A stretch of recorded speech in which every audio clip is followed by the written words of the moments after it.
할렐루야. 하나님 아버지 은혜를 감사드립니다. 오늘 이제 요한복음 15장의 말씀을 통하여 포도나무와 가지를 통하여 이 비유를 통해서 예수님과 우리들의 역할이 무엇인지 사명이 무엇인지 깨닫게 해주시고 더욱더 예수님 안에서 더 많은 열매를 맺을 수 있도록 하나님 아버지 사랑의 은사와 믿음과 소망이 충만하게 주님께서 역사해 주옵소서. 아멘. 모든 것을 감사드리며 예수님의 이름으로 기도드렸나이다. 아멘. 예수님이 포도나무와 농부 그리고 가지의 비유를 들어서 자신과 성도의 관계를 설명하십니다. 성도는 참 포도나무 대신 예수 그리스도 안에서 거할 때 열매를 맺을 수 있습니다. 그렇지 않으면 심판을 받게 됩니다. 또한 주님 안에서 기도 응답도 받게 될 수 있습니다. 그러나 인위적으로 열매를 추구하기보다는 주님과의 관계가 올바로 되면 열매는 저절로 맺히는 법입니다.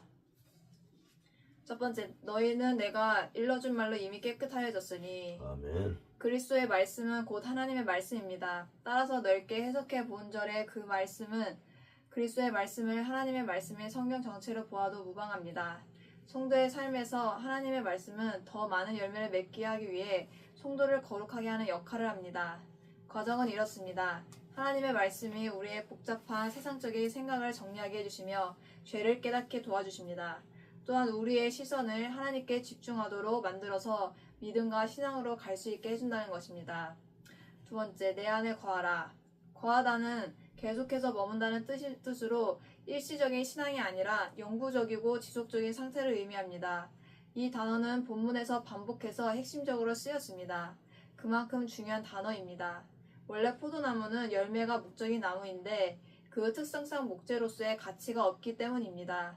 그런데도 본문에는 열매를 맺어서가 아니라 내 안에 거하라가 강조되어 있습니다. 즉 열매가 아니라 주님과의 관계가 우선시 되어야 합니다. 주님 안에 거하고 그 주님과의 관계가 올바르고 분명하면은 열매는 저절로 열리는 법입니다. 그러므로 신앙생활에서 성공, 능력, 부유함 등의 열매를 목표로 하는 것은 대단히 위험합니다.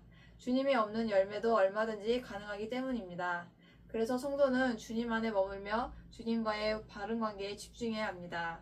세 번째, 무엇이든지 원하는 대로 구하라. 그리하면 이루리라. 아멘. 우리가 주님과의 바른 관계 안에 있으면 기도하는 모든 내용이 응답받는다는 말씀입니다. 물론 이 말씀은 분별이 필요합니다. 바울은 그 누구보다 주님과 가까웠지만 그의 기도 중에는 어떤 것은 응답되지 않았습니다. 그러나 그 경우 주님이 응답하지 않으신 것이 아니었습니다. 바울이 생각한 대로 응답이 되지 않았을 뿐 분명히 응답하셨습니다. 주님이 말씀하신 것처럼 우리의 모든 기도는 응답이 됩니다.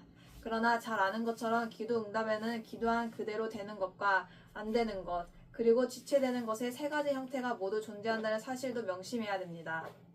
네 번째, 너희가 열매를 많이 맺으면 주님은 우리가 신앙생활을 통해 각종 많은 열매를 맺기를 원하십니다. 그러나 앞에서 묵상한 것처럼 그 열매를 위해 수단과 방법을 가리지 않는다는 것은 잘못된 것입니다. 제대로 된 방법으로 열매를 맺어야 합니다. 참고로 성경은 신앙의 인격과 관련된 영적인 열매를 강조하는 사실도 기억해야 할 필요가 있습니다. 아멘. 갈라디아서 5장 22절 23절 말씀입니다. 결론입니다.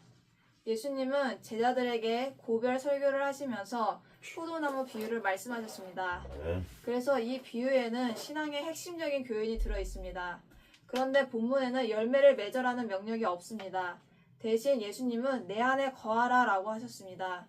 그것은 주님 안에 거하면 열매는 저절로 맺히기 때문입니다.